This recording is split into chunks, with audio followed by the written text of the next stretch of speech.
las condiciones de un golpe de Estado blando o revolución de colores, declarar a Cuba como un Estado fallido y favorecer la intervención directa de los Estados Unidos en la isla.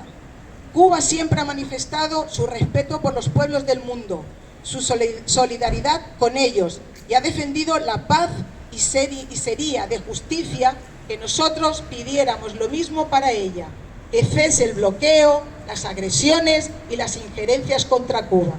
Per tot això, Cuba es respecta.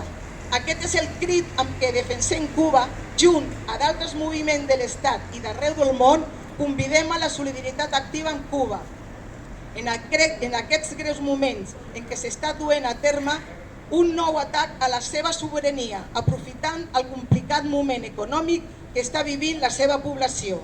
Les persones demòcrates d'aquest país ens hem de continuar posicionant al costat dels pobles i de les decisions que han pres i no permetre que interessos econòmics i geopolítics de l'imperialisme depredador facin patir i destrossin a pobles i nacions.